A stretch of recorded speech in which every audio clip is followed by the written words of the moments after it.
Good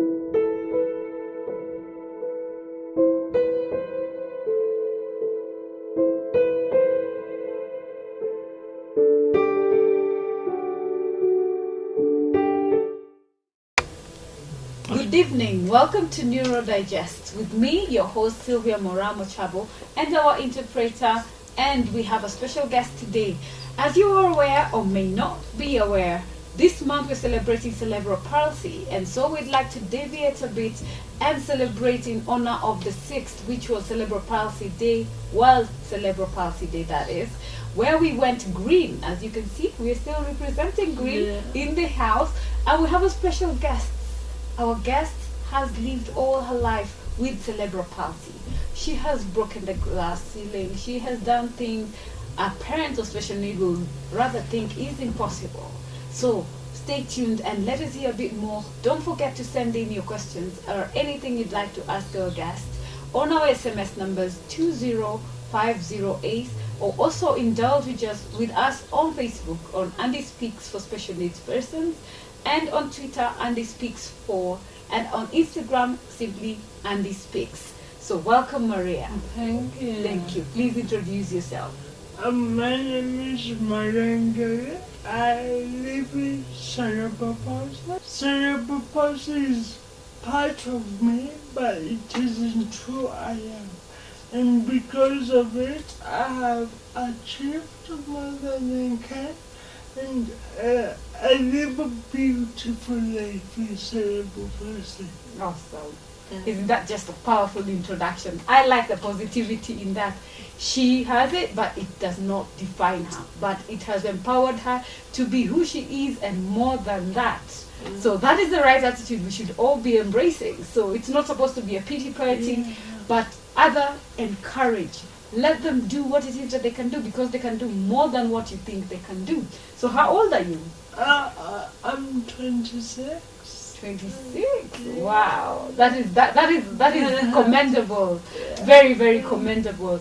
And for those of us who don't know, cerebral palsy is one of the neurodevelopmental disorders that normally affect the brain, and we have 4 types, and it causes a lot, several.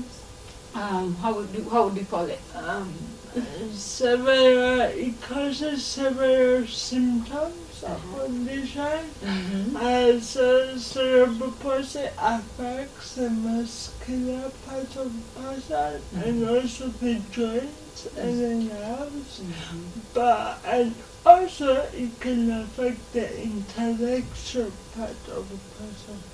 So it's a very diverse condition in terms of how a person is affected, and also the levels of cerebral palsy are different. So not everyone with cerebral palsy have the same condition.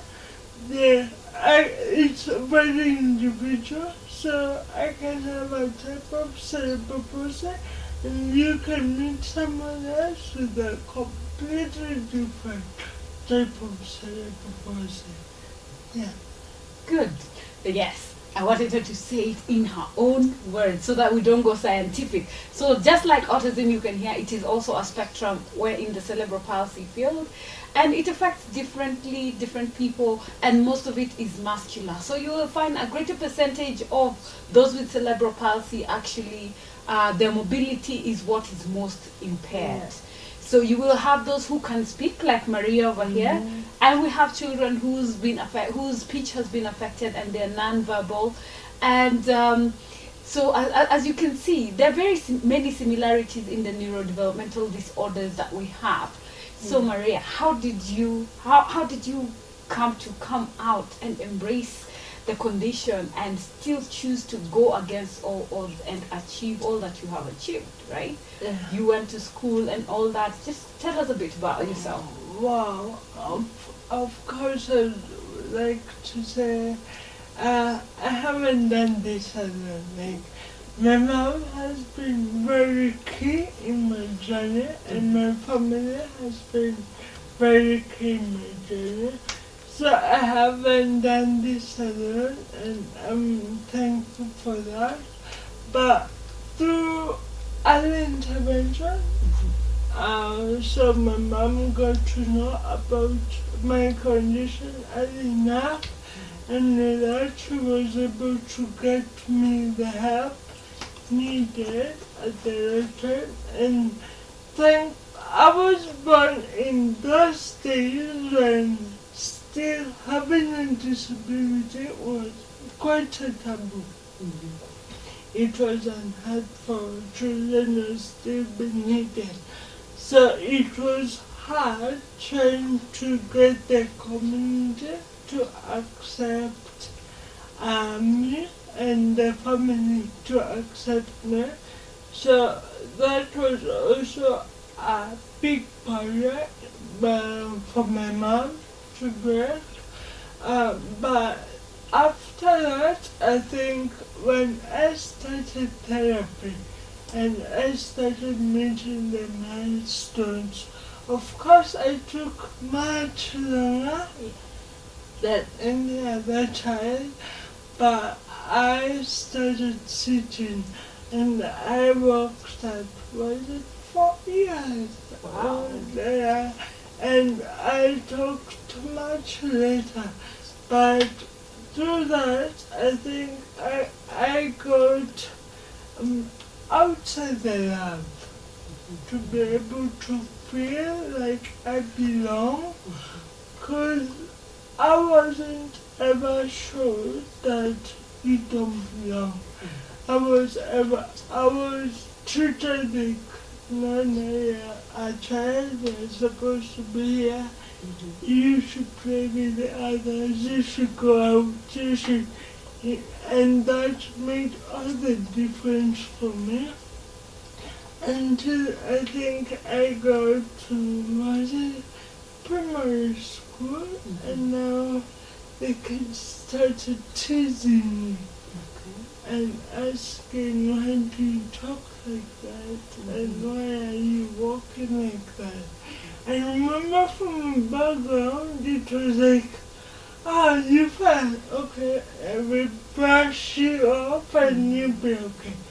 So now I started thinking twice about it and thinking, why do I talk like that? Or why am I like that? And I would go back to my mom and she'd be like, now leave them alone, yeah, okay, just like you are. So at primary I started discovering myself and realizing that's why people stare, or that's why when I'm walking people move away from me.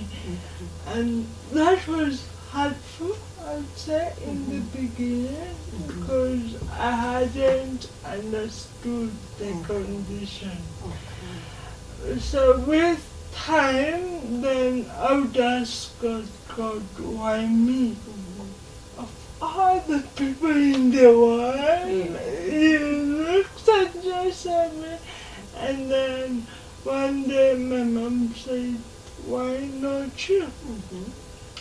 And that one comment just changed everything for me. Because it was, there's a bigger reason, there's a bigger purpose, and knowing that I have cerebral palsy because of a much bigger purpose. Maybe it can be impacting other people's lives or changing the system, but that was my tipping point for me. Getting to understand that maybe after all, cerebral palsy is not a bad thing. It's actually a blessing. It only depends on how you see it. And that's very commendable. And I always wonder, the same way I wonder for my children, and I get scared as a mother, and I commend your mom for making you get to that point of realizing it is okay. Because we're always encouraging parents. Parents are the key when our children are special. You make the whole difference. The way you embrace your child their difference, the way you guide them to accept themselves. Because if you overprotect and you don't let them be comfortable, be confident in themselves, when you go out there, the world is different, right? Which you had to experience firsthand. And when you go out there, not many people quite understand. Not many people actually embrace that we are all different. So I want to just touch a bit on something that I always wondered. You say that when you would go outside, people would move. Most people would think that's the right thing to do. But you said it is hurtful. So as a person who's special, how would you rather people react? Or how would you rather people treat you when you're out in public? The one thing I say is don't stare. I don't know whether it's in Kenya or everywhere. I think they stare because it's different, it's unique. Okay, it depends. People stare for two different reasons. It can be because it's different. It could be in amazement that you actually. When I first met her, I was totally blown. I was so inspired that you actually travel on your own. I'm like, oh my God, I'm waiting for the day I'll be able to let my child go out on their own and be confident that they will be fine. You know, that is quite commendable, I have to say. So you find that someone is like, oh, there is that concern of, oh, you're alone, are you fine? So the mix could be different. But I think it's different because there's a positive mix to it, like you're saying. That's very positive. How are you? Yeah, you're okay. But there are some people who just out of the blue ask you, why are you alone? Where is your mom? Oh wow. Oh, so they think you're incapable of being on your own. Of being on my own. In other times, because I'm a slow speaker, before you understand what I'm saying, and people don't have the patience to listen to what I'm saying. So a lot of people quickly snub me off as I don't know what I'm saying, but they just don't have the patience to listen. And small things in how people treat you. You know, people throw tiny remarks at you and say one thing or the other. And I would want to say, like, I know that people fear their nose, and people don't know their way around their own. So I like to say, just be kind. Be kind. Just be kind. That is the greatest ask. Be kind. I remember I was saying that on my social media page just the other day. Be kind. If anything, just keep your comments to yourself. Unless it is positive, keep it to yourself. Special needs persons are still normal people. They feel, they can hear. Like she said, be patient enough. She knows what she's saying. She just needs you to accommodate her. Give her more time, but she knows exactly what she wants. She knows what she wants to say. So you just be patient enough to listen. It doesn't take much, right? It does not take much to listen. And I would like for us to take a break so that at least our guests can have some water and a small break. And then we will be right back. Don't go away. I'm your host, Sylvia Mochabo. You're here on Science TV. Remember, for any questions, you can interact with us on our social media pages. Andy Speaks for Special Needs Persons. Andy4 on Twitter, and on Instagram, it's simply Andy Speaks. And on our SMS number, 20508. That's 2050S. You can send your SMSs and we shall engage our guests. So don't go away, we'll be right back.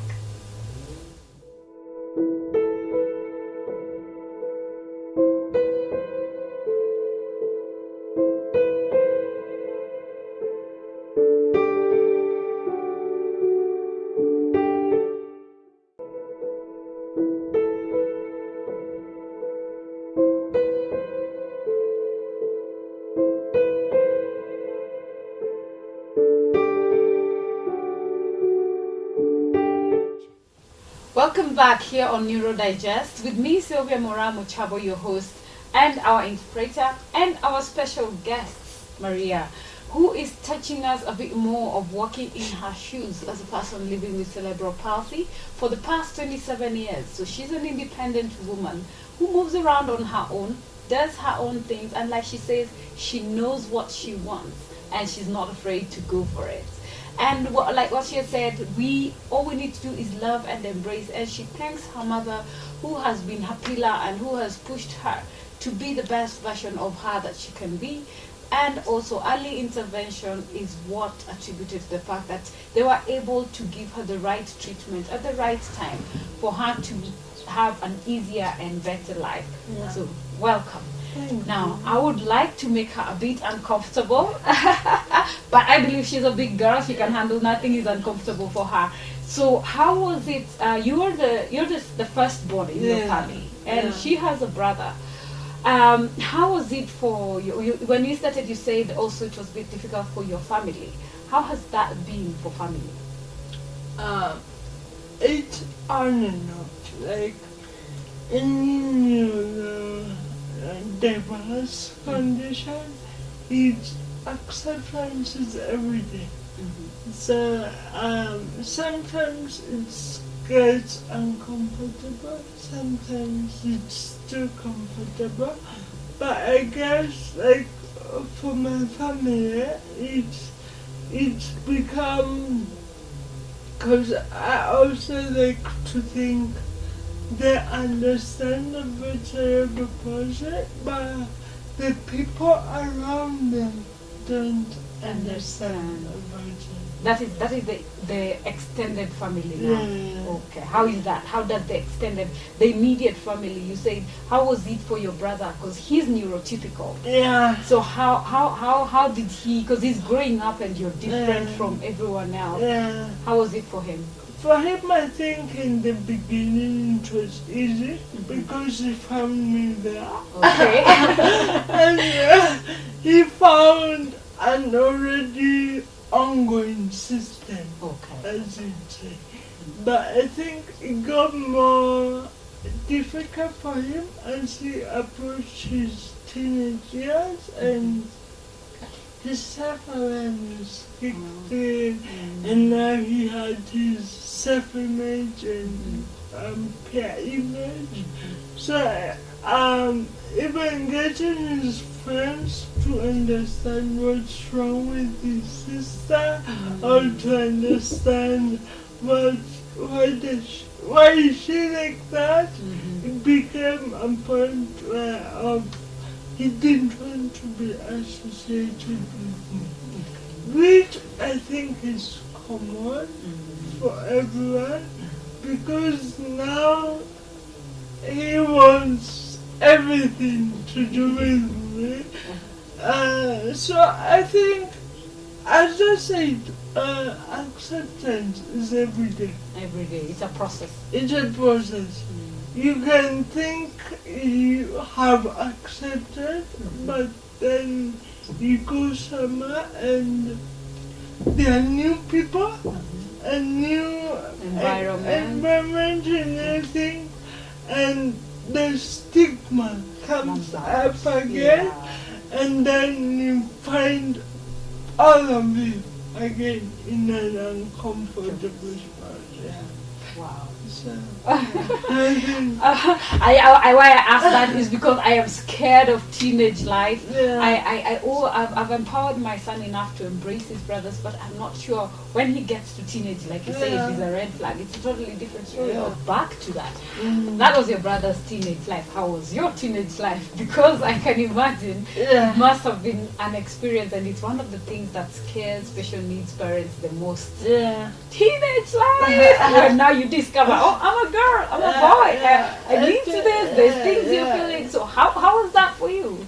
That was interesting, but I think what helped me was the school I was in. Oh. I was in KCCM, which is an integrated system. Yeah. And so I met new people and new things, and one thing I thank them for, they actually taught us about being and teenager. Okay. So we had I can't remember the days, but I remember some days of the week in the afternoon we had the girls class and the boys class. So you're split now? Yeah, we're split. And that's when I taught all these things about hygiene, peace, periods, sexual reproductive health, but of course it was about boys, it was keep away from men. And of course then, in high school I remember everyone had a boyfriend and girlfriend. Of course they were not despite serious. being told no. Yeah, despite we didn't listen. So I like to think, or I said, people with a cerebral palsy or any other condition have the same emotions Yes, that's true. as anyone else. So your emotions are intact. You still go through the same hormonal changes. Yes. You still feel the same way you felt as a teenager. It's the same way. Yeah. It's just that now they have to deal with both Yeah. their condition plus the normal life. Yeah. That must have been. Was it tough? It was tough. Were you confused? Yes, I think I was more than confused. I was, what do you say, in a tangle. Okay. In a desperate tangle, because you're feeling things, but you are not able to express them. That's one thing. Even if you express them, no one gets it. No one gets it. Yeah. It's like everyone expects you not to go through that. Yeah, You know. to go through the emotion. But it was just a passing phase, thank God. Yeah. School kept us busy and home kept me busy. And I think with that I got to Module 3, but now the challenge was in making friends, engaging friends. In school or outside? Outside. Outside school. Outside school. And you know, as a teenager, you want to have a clique of people that you have. Your quorum. Yeah, your quorum. And everyone has a quorum during those years, who you can rebel with and you can, you know. And I found myself always being, either because I'm sleepy or I don't know, but I was always with my family. Okay. And that was my quorum. So that was hard, and I couldn't understand why I don't have friends or why people don't want to be my friends. So I'd say that was the hardest thing about this year, that I went through it without friends. Yeah. And that was high school. No, now college is another story altogether. Yeah! Which college did you go to? Because I'm not even going. Like, was it regular? Was it a special college? It was regular. And this was the crazy thing about it, because no one thought. Yeah, I'm so surprised. Wow. And then I thought, okay, so normally you go primary school, high school, and then one day I came up with the idea I want to go to university. And everyone was like, what? Like, are you serious right now? Are you sure you can do? I'm like, no. I want to go to uni.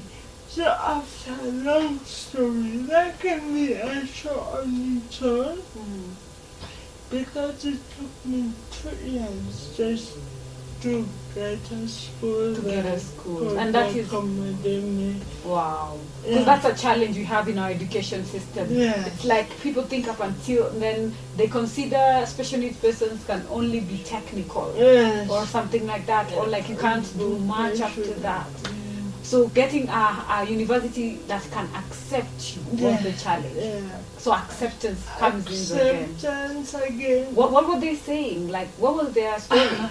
The main story was, sorry, we have never had someone with cerebral palsy in our school, and we don't know how to deal with you. That's what everyone said. That was. But why then? Why could they break the mold? Be the first one. What is so hard with that?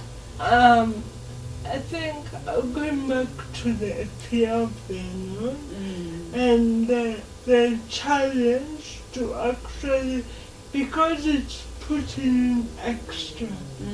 Yeah, that's true. They have to go in your speeds and all that, accommodate you. Yeah.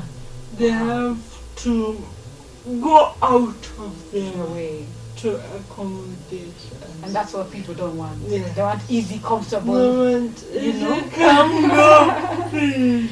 But now, when you come in and you're asking them for reasonable accommodations, like to use a laptop to do your exams, to record the lecture, even to have one-on-one with the lecturers, then it seems way out of them. So where did you finally go? Thankfully, I landed in Africa Nazarene. Woohoo! Congratulations, Africa Nazarene, for being accommodative. Well, That's a bonus. very accommodative. The staff were amazing, and those 4 years were actually my best. Oh, that's so nice to know. And I made so many friends afterward, but it was so fascinating in the beginning, even the way you have new classes, and people who have never been in class with you, and they hear you speak or they see you walk, and you can see their face. The facial, you can never hide what comes from inside. And it was so fun. And every time I would see that face from a fellow student or from a lecturer, I would be like, here we go again. You know, the same story. Yeah. Wow. But this time you were tough enough. You had seen it all, I'm sure, by the time you're in college. Yeah. All facial expressions. Yeah. And I was also self-aware. Yeah. Now you are past the teenage life. You know who you are, what you want. What you know. want. So I could easily explain to them. So I'm even impressed now to know some of them are working with children with different abilities. Oh, that's and lovely. children with cerebral palsy, just because, and now even their minds are opened up because I was in their space. So Africa Nazarene had a special place for me, and so I graduated last year, which was like a milestone. That is a huge congratulations. Thank That is you. a great milestone. Like you set the trend. It is Yeah. doable. Because that's what you're trying to say. Yeah. You can live a normal life. You just need to embrace. And parents, don't give up.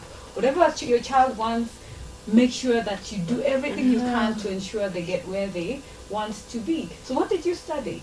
I studied community development. Community development. Yeah. Oh. I love people. You love people. Yeah. And people love you back for sure. Yeah, for And sure. despite that first facial Yeah, expression, yeah, I'm sure yeah. after some time, because you're a very, very pleasant Yeah. person to be with. Thank you. I know we spent the Cerebral Palsy Day together with my children, and you saw how Andrew just I was like, come and give me a hug. Like, wow. Yes. Yeah. So that's what it is. That's how it should be. No barrier, any difference. Doesn't matter who you are, where you're from. We are all equal. Now the toughest question. Yeah. What is the hardest thing you've gone through? What is the one thing that made you feel like, God, why? You know, even after the empowerment, even being self-aware, all that in factor, what is the worst that has ever happened for you because of your condition? So, I think the hardest experience has been not to me, but to my mom or the people I love because of me. In the sense, I remember I was with my mom and we went somewhere, and this lady just went on and on and on, throwing bad words at your mom. Yeah. What happened? Why? She just came from nowhere and she was saying how irresponsible my mom is. She's not taking care of me as she should. She's not doing her work as she should. She leaves me to go alone, you know, such things.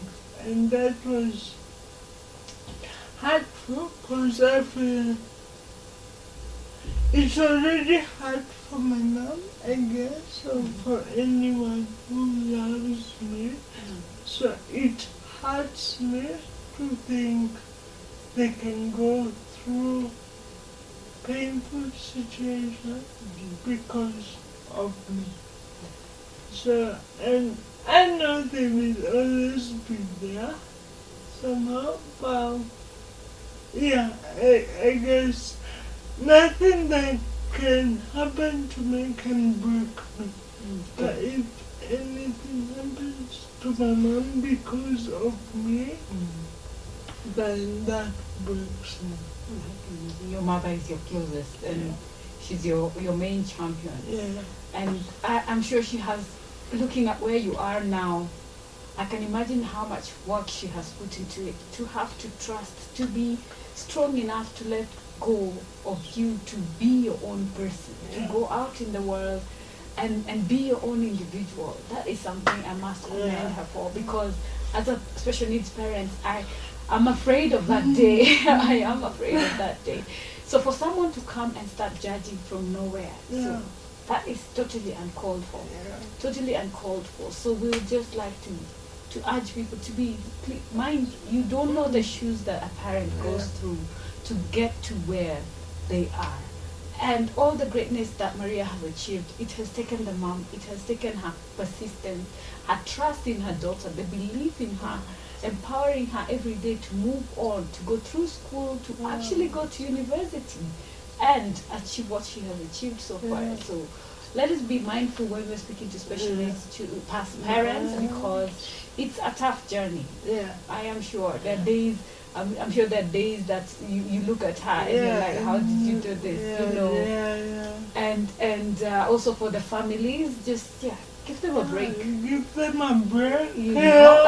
Let them be. Yes. They've done it for 20 years. You're just walking in and you're being judgment about how you raised them. So they don't know how they should pinch it. Yeah, they don't know. And again, they don't know you're doing the best you know how to. There is no manual, by the way. It's not like she's raised another daughter or another child who's special. It's the fact we learn as we go. The best you get is if, like now, what Maria has talked about, and then a parent learns from it. But no one gives you a manual of how to raise a special child. And all of us are different. Every child is different. So you can say this size fits all. You cannot say there is no way. Yes, exactly. Everyone is an individual. And have you gotten a job yet? Or what are you doing with yourself right now? I'm a bit of a freelancer. Okay, I like that. Yeah, I like doing my own things on my own terms. So instead of getting a job, I decided to run my own organization. Whoa, that is some real gaffer. I see you now. I see you. That's very commendable. Thank you. That is very commendable. She's become an entrepreneur, chasing her dream because, like she said, she wants to be in charge. Yeah, So, we rock can it. have fun.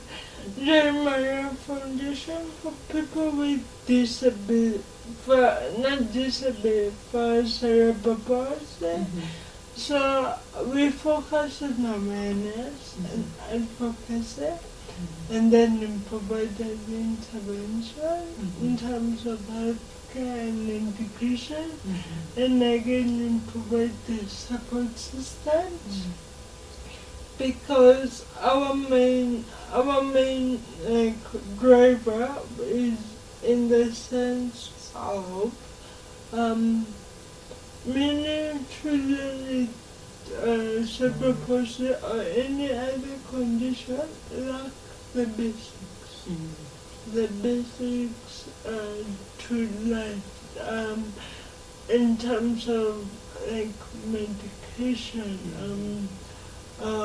food, or sometimes assistive devices and things that enable them to be able to become more. So, and having the basics is a burden for most families. So if we can get a chance to ensure that every child with a condition has the basics, they can go for therapy, they can go get an assistive device, they can get the medication they need, they can get diapers, they can get, and their parents can have a support for them, then they're in a more better position to be able to raise the child in the right condition, environment. So we call them the basics of dignity. Yeah, that's true. Which are very important. That's with the foundation, and of course, alongside that, I do other many things. All-rounded woman, huh? All around here, and I want to break the glass thing, and I want to create another narrative that as people used to call me a guinea pig because and it was fun because everywhere I went I was saying that the first one there they were trying something on me, and maybe I can be the guinea pig of this generation and create another narrative that having a different ability is just a part of you. Yeah, It's who you are. Yeah. wow. That is a very powerful statement. It is part of you, but it's not who you are. Meaning it does not define you. Yeah. So don't embody yourself in it. Yeah. Just live with it, right? Yeah.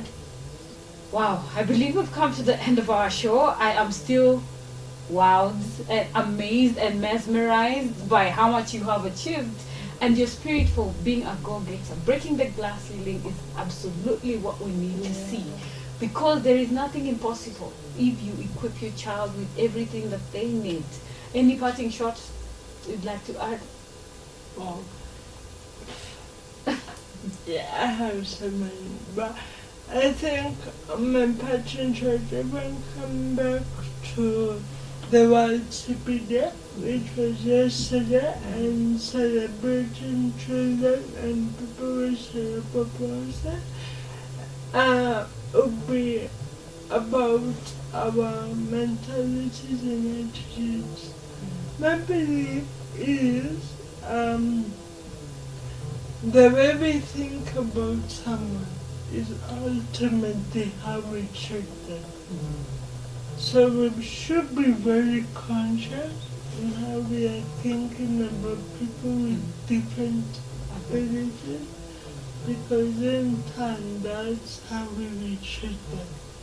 And we forget everyone has a value and everyone as unique as anyone else. So that's, I think, my challenge to everyone.